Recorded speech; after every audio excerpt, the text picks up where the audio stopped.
Guys, do you know what time of year it is? Christmas!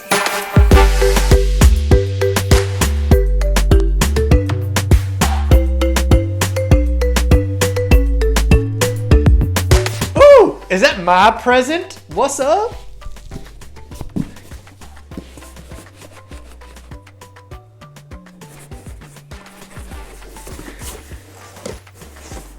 Huh. Well, I don't know what it is, but I think my wife bought it for me and I can't open it because I don't want to ruin the surprise.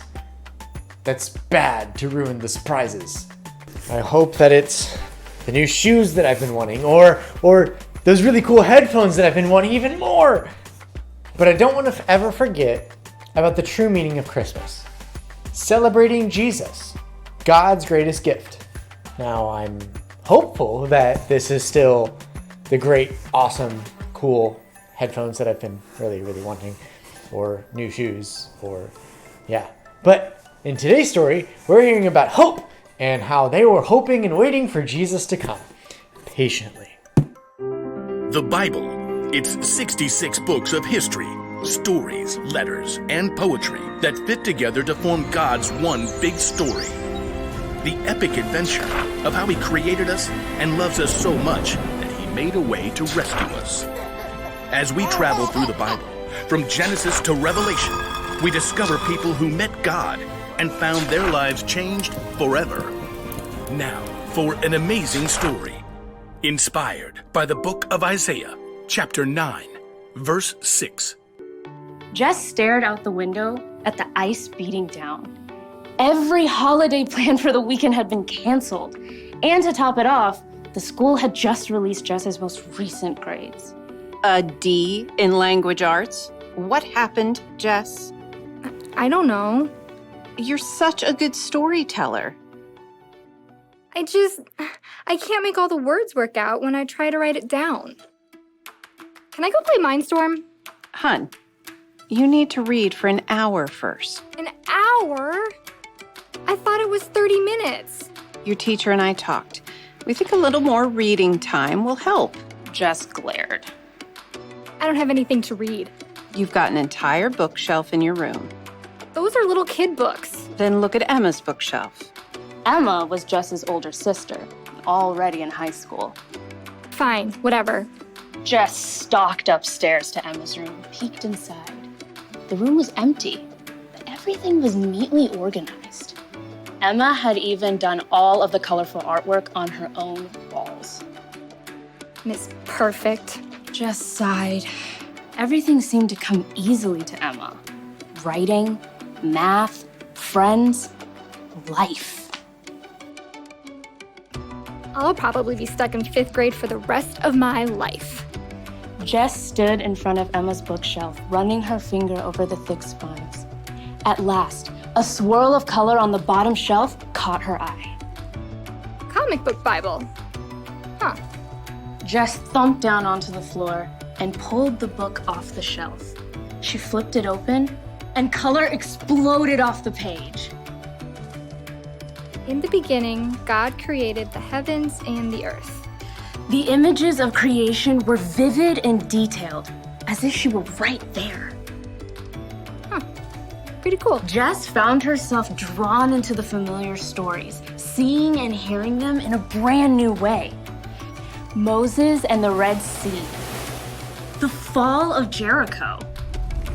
David and Goliath. Esther boldly approaching the king. David's incredible poetry in the Psalms. The Lord is my shepherd, I shall not want. After the Psalms, though, Jess paged into unfamiliar territory. Isn't Daniel in the lion's den around here somewhere? Who's this guy? Jess stared at a man with a long white beard, using a quill to scribble on a scroll.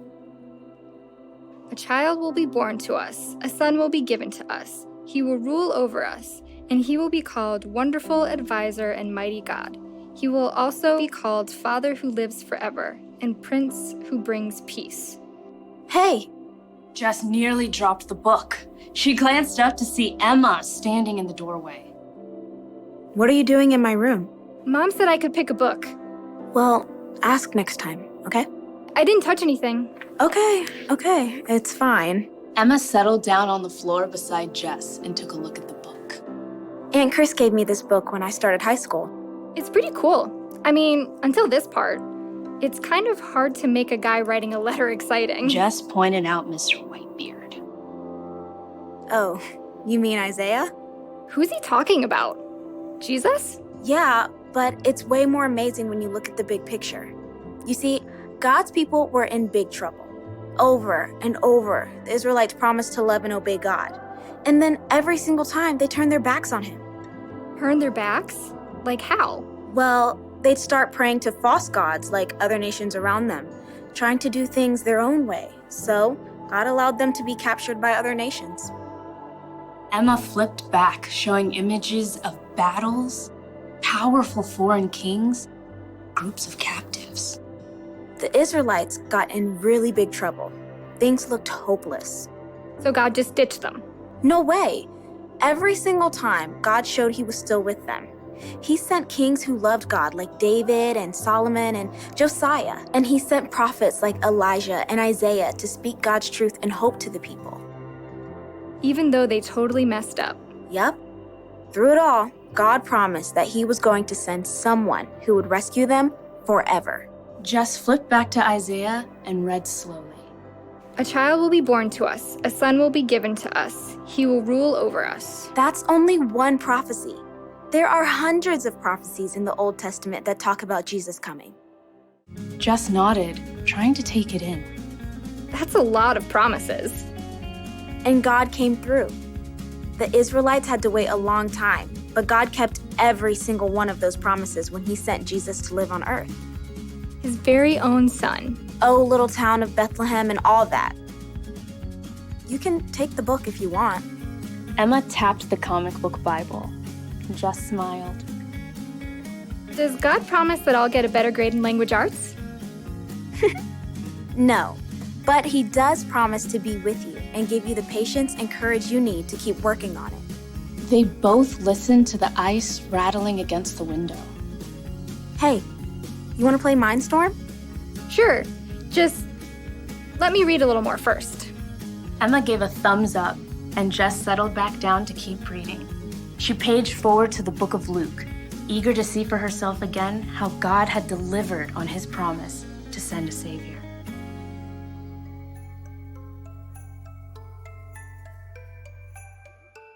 So the people that were waiting for Jesus needed hope, just like we do. Now God had promised to send the Savior to the Israelites a long time ago, and they had to wait quite a long time to actually see what happened. Like, kind of hundreds of years. But God still kept his promise, and then Jesus was born. Now the bottom line is we can have hope because God keeps his promises. So what do you hope for?